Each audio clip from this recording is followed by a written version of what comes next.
Assalamualaikum warahmatullahi wabarakatuh. I am Yolodina Saputi. I will present our material today. The title is English for Specific Purposes, or we are called ESP. The first is definition of ESP.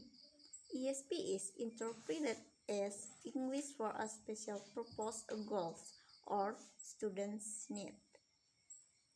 English to enhance students' skills and professional careers.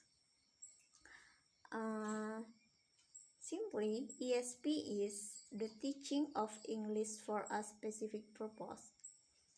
According to Hutchinson and Waters 1994, defines ESP as a learning approach English where the think tough and the teaching methods are based on the reasons why the learner wants to learn English. And the second is, according to Robinson's 1991, describe ESP as involving education, training, and practice and utilize the three main realism of knowledge, namely language, pedagogy, pedagogy, and the students or participants' area of special interest. And the next, the four absolute characteristics of the ESP comprise the English language teaching is: the first is designed to meet specific needs of learners, and the second is related to the content. The third is centered on the language, appropriate to those activities in syntax, syntax, discourse, semantics, and analysis of this discourse. And the last one is differentiated to general English, or different from general English. Okay guys, that's all for me. Thank you for your attention, and Assalamualaikum warahmatullahi wabarakatuh. Assalamualaikum warahmatullahi wabarakatuh. I'm Ovianingsi. I will continue my friends explain about definition of ESP. According to Dudley Evans, 1998, the definition of ESP is translated into two characteristics, that is absolute and variable. Absolute characteristic is: number one, ESP is designed to meet specific needs of the learners. Number two, ESP makes use of underlying methodology and activities of the discipline it serves. Number three, or the last, ESP is centered on the language appropriate to those activities in terms of grammar, lexis, register, study skills, discourse, and genre. And the next variable characteristic. Variable characteristic is: number one, ESP may be related to or designed for specific disciplines. Number two, ESP may use in specific teaching situation a different methodology from that of general English. Number three, ESP is likely to be designed for adult learners, either at a tertiary level institution or in a professional work situation. It could, however, be for learners at secondary school level. Number four, ESP is generally designed for intermediate or advanced students. Number five, or the last, most ESP courses assume some basic knowledge of the language system. And it can be concluded that the foremost meaning of ESP is everything decisions are made in designing the language teaching programs and rest on the learner's need to learn English. I think enough. Assalamualaikum warahmatullahi wabarakatuh. Assalamualaikum warahmatullahi wabarakatuh. Hello everyone, my name is Fabi Karyawati. Here I will continue to explain about the ESP area. And next, D. Katie and Lois. Katie and Lois are completing a postgraduate degree in teaching English to speakers of other languages, or TESOL. When they respond to advertising jobs asking teachers to work in a military defense training facilities in the US. Student Katie and Lois are a pilot. After starting to teach at the facility, Katie and Lois realized that student interest in English for their own benefit was limited, but that they were very enthusiastic about their specialist area, such as helicopter testing. Katie and Lois quickly began designing a content-based English instruction, where the main focus of teaching was on text and activities related to the student specialist military field. And next, E. John. John studied law at a university in Australia. In her final year, she started teaching ESOL part-time to supplement her income. He felt he enjoyed it more than the law, and after completing his law degree, he taught ESOL full-time for 3 years before his master's degree in TESOL. After receiving his degree, John got a job teaching academic reading and writing skills at the English Language Support Center at an Asian university. Sometime later, he was transferred from the center to the unit taking ESP. At the same time, the university to work in a small, well-established team design and teaching English course for students in the law department. Here, John feels he can combine his interest in language teaching with his knowledge of law and discourse. And the conclusion about the scenarios above illustrates several different contexts. They describe the difference between teaching English for academic purpose, or EAP.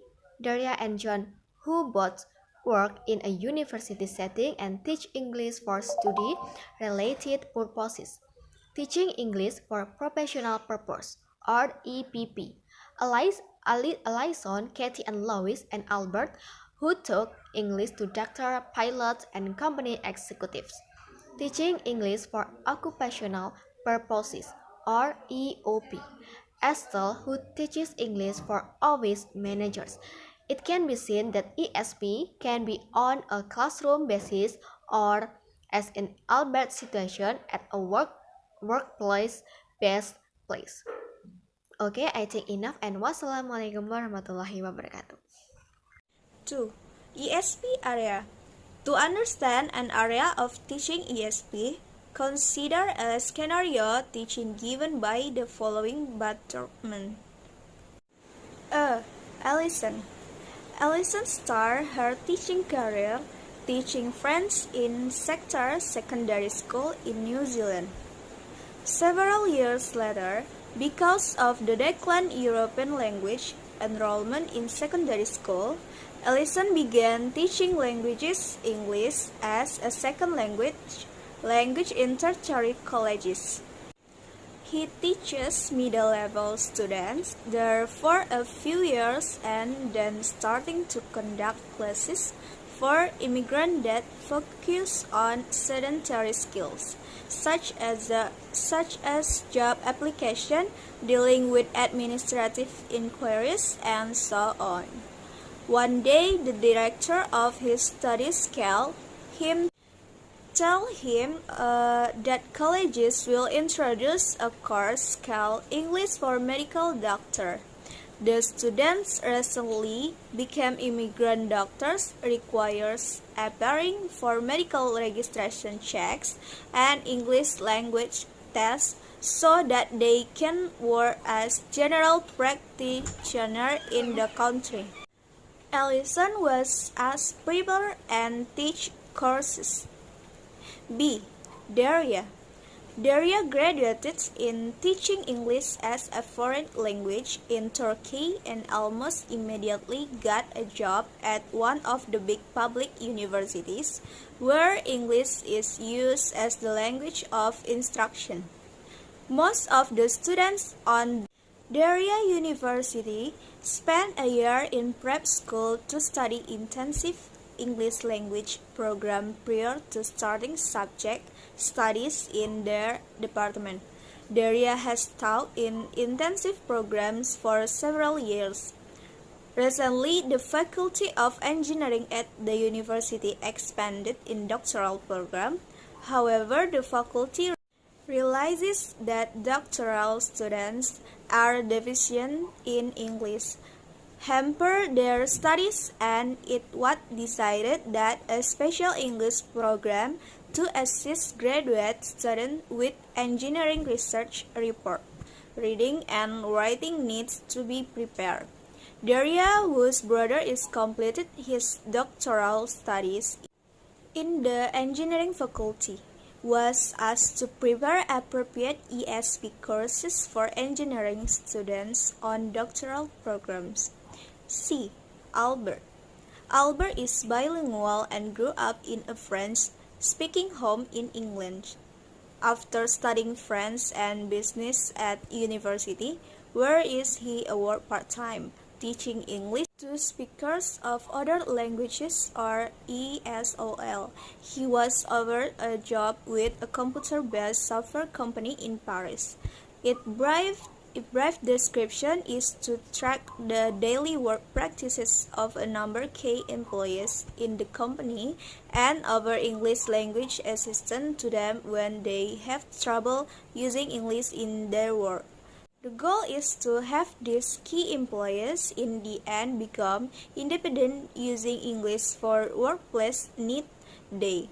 Currently, Albert is tracking and providing language support for one of the company lawyers who were involved correspondence with companies in the UK and US, and its chief financial officer to be responsible for strategy, policies in France, and corporate division English.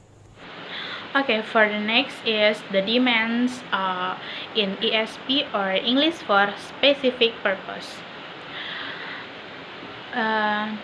The demands of the ESP are that teachers are required to be able to teach English specifically, which aims to meet the language and communication needs of students in English. General ESP teaching understood to be closely related to external goals. At ESP, students are seen as language learners who are involved in either academic, professional, or job pursuits and who use English as a means to carry out the pursuit.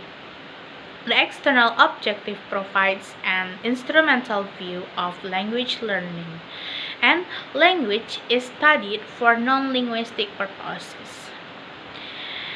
In any ESP situations, it is understood that learners want to achieve real-world goals, goals that requiring linguistic competency certains. So, the ESP needs and narrow down the language and skill to be taught. To teach that language or skill, ESP will almost certainly use text and compelling description of the language use and communication of the target community of practice and discipline. Okay, thank you for your attention. Okay, that's all about our presentation about description what is ESP. Thank you for your attention. Assalamualaikum warahmatullahi wabarakatuh.